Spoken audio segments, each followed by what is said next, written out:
मेरे इस काम में मतलब मुझे कई बार ऐसा लगता था कि मुझे इतना आगे नहीं बढ़ना चाहिए, मैं मैनेज नहीं कर पाऊँगी बच्चों और फैमिली के साथ में। काम उस फ़ॉर्म में नहीं किया था कि मैं इसको इस लेवल तक ले पाऊँगी। मेरे लिए सोचने वाली बात थी क्योंकि मेरे पास इक्विपमेंट्स नहीं थे। जो बेसिक टर्न टेबल है उसको भी मैंने दाल के डिब्बे के ऊपर एक प्लेट रख के और खुद ही रोटेट करके केक बनाया था। स्ट्रगल से आप अगर नहीं डर के अगर आगे बढ़ते रहें तो आपको जो मुश्किलें हैं वो आपकी सीढ़ी लगती जाएँगी और आप आगे बढ़ सकते हैं उस चीज़ के लिए।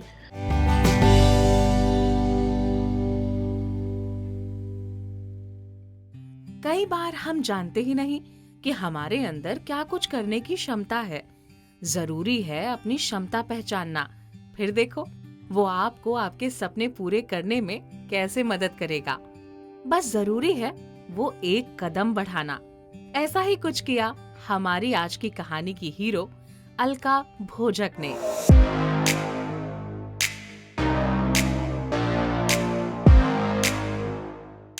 अपने परिवार में व्यस्त अलका जानती ही नहीं थी कि उनका पैशन क्या है और वो उस पैशन से कितना कुछ कर सकती हैं। कैसे अलका ने अपनी बेटी की खुशी के लिए किए एक छोटे से काम से अपने पैशन को पहचाना और आज एक हाउसवाइफ से आगे बढ़कर एक सक्सेसफुल एंटरप्रेन्योर बन गई। अपनी मेहनत से अब अलका एक कैफे और बेकरी की मालकिन है और अपने काम से बीकानेर में अच्छा खासा नाम कमा चुकी हैं। चलिए मिलते हैं अमेजिंग बेकर और एंटरप्रेन्योर अलका भोजक से और सुनते हैं उनकी कहानी। मेरा नाम अलका भोजक है और मैं होम बेकर थी अभी तक, और अब मैंने मेरे सेटअप को एक कमर्शियलाइज फॉर्म दे दिया है जिसमें मैंने मेरी बेकरी को कैफ़े के साथ स्टार्ट किया है। और मैं अब आपके साथ में अपनी यही स्टोरी शेयर करने जा रही हूँ जिसमें मैंने एक छोटी सी मेरी जो हॉबी थी उसको एक बड़ा रूप देकर आज इस फॉर्म में लिया है और किस तरह से मैं यहाँ तक पहुँची हूँ। बेटी की खुशी पूरी करने की चाहत ने कैसे अलका को अपना पैशन पहचानने में मदद की। ये केक्स बनाना, केक्स मेरी बच्ची को बहुत पसंद है तो वो हमेशा घर पे ट्राई करती रहती थी और बहुत ज़्यादा वो मैसी सा हो जाता था काम, तो सिर्फ मैंने उसकी इच्छा पूरी करने के लिए मैंने ये काम शुरू किया था। और काम उस फॉर्म में नहीं किया था कि मैं इसको इस लेवल तक ले पाऊँगी, बट चीज़ें ऐसी होती गई कि जैसे लोगों को पसंद आता गया और चेन बनती गई और उस चेन से आगे चेन जो है वो आज ममाज़ बेकरी एंड कैफ़े के रूप में खड़ी है। और मैं बहुत खुश हूँ इस चीज़ से कि मेरी एक हॉबी जो है उसने एक कमर्शियलाइज़ फॉर्म ले लिया है। मैंने इस चीज़ से कभी पैसा कमाने का नहीं सोचा था क्योंकि मेरी लाइन अलग थी। मैं टीचिंग प्रोफेशन में थी लेकिन शादी के बाद वो पॉसिबल नहीं हो पाया। तो मैं जब वो किसी भी रूप से अपने आप को प्रोफेशनल आइडेंटिटी देना चाहती थी तो ये जो था ये इस चीज़ ने मुझे पहचान दी और इसमें मेरा इंटरेस्ट बनता गया और वो इंटरेस्ट जो है आज मुझे इस मुकाम पर ले आया है। मेरी जर्नी की यदि बात करते हैं तो इसमें मैंने सबसे पहला केक मेरी बेटी के लिए बनाया था। मैं पास ही में कोई दीदी रहती थी उनसे सीख के और मैंने उसके बर्थडे का केक बनाया था और वो भी 2 टियर केक बनाया फर्स्ट टाइम में। तो काफ़ी चैलेंजिंग था, मुझे उसका इफ एंड बट कुछ भी नहीं पता था, बट फिर बना लिया। और उसके साथ में जो फ्रेंड्स आए थे उन्होंने खाया, उनके पेरेंट्स ने खाया तो उनको काफ़ी पसंद आया और सबकी क्वेरी आई कि क्या आप हमारे लिए बना पाएंगी। तो मेरे लिए सोचने वाली बात थी क्योंकि मेरे पास इक्विपमेंट्स नहीं थे। जो बेसिक टर्न टेबल है उसको भी मैंने दाल के डिब्बे के ऊपर एक प्लेट रख के और खुद ही रोटेट करके केक बनाया था। फिर मुझे लगा कि लोगों को पसंद आ रहा है तो मैंने जनरली बनाते बनाते आगे बढ़ी। फिर कुछ लोग जो कुछ दूरी पर रहते थे उन्होंने क्वेरी रेज की कि क्या हमारे लिए बनाएंगे। तब बात हुई कि मैं उन तक पहुंचाऊंगी कैसे, तो उसके लिए फिर मैंने खुद ही डिलीवर करना उचित समझा। और बाद में जैसे जैसे ऑर्डर्स आते गए बहुत टाइम तक मैंने खुद ही डिलीवर किया केक। और वो काफ़ी स्ट्रगलिंग था मेरे लिए क्योंकि किचन से प्रिपेयर करना, फिर उसको कस्टमर तक पहुंचाना, फिर आके वापस से नया ऑर्डर तैयार करना। बट मुझे उसमें मज़ा आने लगा, क्योंकि कहीं ना कहीं मैं उसमें अपनी पहचान ढूंढने लगी थी, और वो पहचान मुझे मिल भी रही थी। तो जो चीज़ें पैशन के लिए की जाती है वो हमेशा संतुष्टि देती है, और उस संतुष्टि के लिए मैं बहुत एक्स्ट्रा एफर्ट्स करने लगी थी। और इस तरह से लोग जुड़ते गए, किसी एक ने खाया, फिर वहाँ दूसरे ने खाया, तो वहाँ से ऑर्डर आया और चेन बनती गई। और उस चेन से लोगों ने, जो यहाँ पर जो एस्टेब्लिश्ड शॉप्स हैं, उनसे मेरे टेस्ट को कंपेयर करना शुरू किया, जो मेरे लिए बहुत अच्छा मोटिवेशन था। हालांकि इतना काम घर के साथ करना, जॉइंट फैमिली के साथ करना थोड़ा चैलेंजिंग था, लेकिन वही उसी फैमिली ने मुझे सपोर्ट भी किया था, और सबसे ज़्यादा सपोर्ट में थे मेरे हस्बैंड, कि नहीं तुम करो, तुम कर पाओगी, अगर तुम इतनी शिद्दत के साथ कर रही हो, अच्छा रिस्पॉन्स मिल रहा है, तो तुम कर पाओगी। और मैंने वो चीज़ की, और धीरे धीरे उन्हीं के सपोर्ट से, मेरे हस्बैंड के ही मोटिवेशन से मैं यहाँ तक पहुँची हूँ। अलका मानती हैं कि अपना पैशन जरूर फॉलो करें। चलिए सुनते हैं क्यों सोचती हैं वो ऐसा। मेरा ये मानना है कि अगर कोई काम शिद्दत के साथ किया जाए और आपके अंदर उस चीज़ के लिए पैशन है, तो उस चीज़ को आप हासिल कर सकते हो। मुश्किलें हर चीज़ में आती है, लाइफ का दूसरा नाम स्ट्रगल है। तो उस स्ट्रगल से आप अगर नहीं डर के अगर आगे बढ़ते रहें, तो आपको जो मुश्किलें हैं वो आपकी सीढ़ी लगती जाएंगी, और आप आगे बढ़ सकते हैं उस चीज़ के लिए। तो जो पैशन है उसको करते चले जाना चाहिए। अपन यूँ सोचते हैं कि वहाँ से सपोर्ट नहीं मिल रहा है, या फैमिली हमें सपोर्ट नहीं कर रही है, वही फैमिली हमें बिल्कुल सपोर्ट करेगी जब वो आप अपनी सक्सेस देखेगी। क्योंकि फैमिली ही सबसे बड़ा पॉइंट होता है जो हमें हर हालत में आगे पहुंचाता है।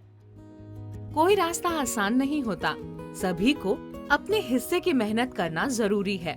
अलका ने भी अपना रास्ता स्ट्रगल्स के रास्ते पर चलकर बनाया। कोई भी काम करते हैं तो चैलेंजेस उसमें रहते हैं।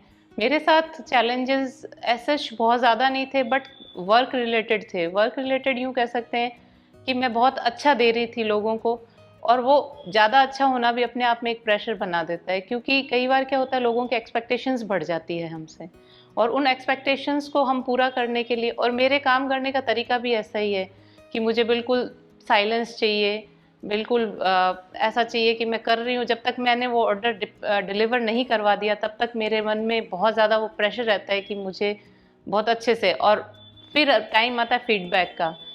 मोस्टली नहीं, 99% मेरे पास पॉजिटिव फीडबैक आया है, और एक भी अगर नेगेटिव फीडबैक आता है तो वो मेरे लिए अगले काम के लिए बहुत चैलेंजिंग हो जाता है, और मैं उस चीज़ को थोड़ी देर के लिए परेशान होती हूँ, लेकिन नेक्स्ट उसमें उस चीज़ को इम्प्रूव करते हुए आगे बढ़ती हूँ, और मेरी कोशिश रहती है मैं अपना 100% उसमें दूँ।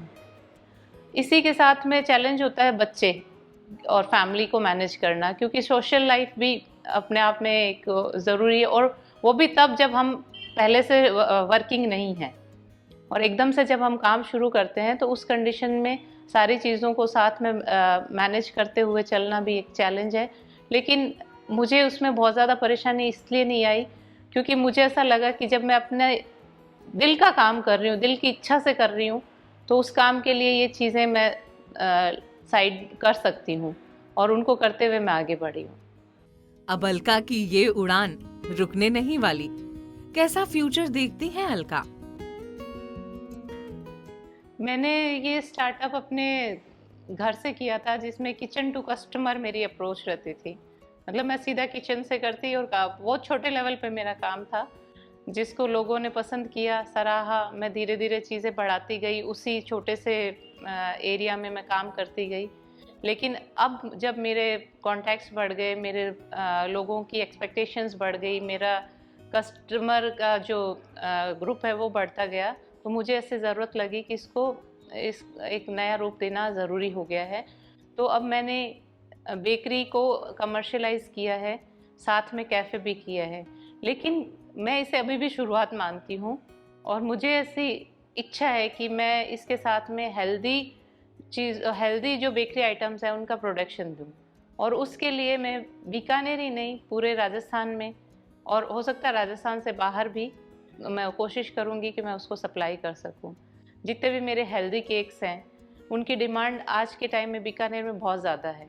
लोग आटा जैगरी, जो मेरा एक सिग्नेचर केक कह सकते हैं, उसके रूप में मुझे पहचानते हैं। तो मैं उसी तरह से बहुत कई आइटम ऐसे हैं जिनको मैं लोगों तक पहुंचाना चाहती हूं। जो लोग किसी न किसी प्रॉब्लम के चलते बेकरी आइटम्स को अवॉइड करते हैं, तो मैं उन सब प्रॉब्लम्स के लिए एक प्रोडक्ट तैयार करना चाहती हूं और उसका प्रोडक्शन पूरे में देना चाहती हूँ। उसके लिए मैं साधन जुटा रही हूँ। कुछ साधन मेरे पास आ चुके हैं और कुछ मेरी इच्छा है कि मैं आगे करूँ। अपनी जैसी महिलाओं को बड़े ही खूबसूरत शब्दों में अपना पोटेंशियल पहचानने का मैसेज देती हैं अलका। मेरा ये मानना है कि महिलाएं होती हैं, उनमें जो क्षमताएं हैं उनमें अनंत होती है, उनकी कोई लिमिट नहीं होती है।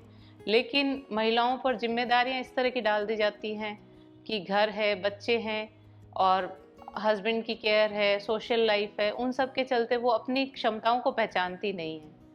लेकिन अगर वो अपनी क्षमता को पहचान ले तो वो बहुत कुछ कर सकती है। पहचानने के साथ अगर वो ठान ले तो वो काफ़ी कुछ कर सकती है और हर महिला को ऐसा ज़रूर करना चाहिए। उसके लिए सपोर्ट अपने आप मिलता जाता है, रास्ते अपने आप खुलते जाते हैं, अगर वो खुद अपनी इच्छा शक्ति को जगाए तो। और इच्छा शक्ति को जगाए रखना जीवंत रहने के लिए बहुत ज़रूरी है। जीवन जीना और लाइवली होके जीने में बहुत फ़र्क होता है। मैं भी बहुत टाइम तक अपने लाइफ को एक मोनोटोनस वे में जी रही थी, लेकिन अब मैं अपने पैशन के साथ कर रही हूँ तो मैं अपनी लाइफ को एंजॉय करते हुए जी रही हूँ। और मैं ऐसी इच्छा रखती हूँ कि मेरी अगर इस तरह की स्टोरी जो भी महिला देख रही है, सुन रही है, और उनमें कहीं ना कहीं किसी तरह का अगर रुकाव है, ठहराव है उनकी लाइफ में, तो उससे बाहर निकलें और उससे मोटिवेट होकर अपने पैशन को, अपने गोल को जरूर अचीव करें। Thank you. अलका की कहानी एक्स्ट्राऑर्डिनरी नहीं है, लेकिन जो संदेश देती है वो एक्स्ट्राऑर्डिनरी है। उन लोगों को रास्ता दिखा सकती है ये कहानी जो पहला कदम उठाने से डरते हैं। उम्मीद करते हैं अलका की ये कहानी उन लोगों को अपने सपनों की तरफ पहला कदम लेने में मदद कर सके। अगर आपके पास भी ऐसे कोई सपनों की उड़ान से भरी कहानी है तो आप हमें इस ईमेल आईडी पर भेज सकते हैं। ऐसी ही और कहानियाँ आप हमारे चैनल पर जाकर देख सकते हैं। अगले वीडियो में फिर कोई और प्रेरणा से भरी कहानी आपके सामने लाएंगे।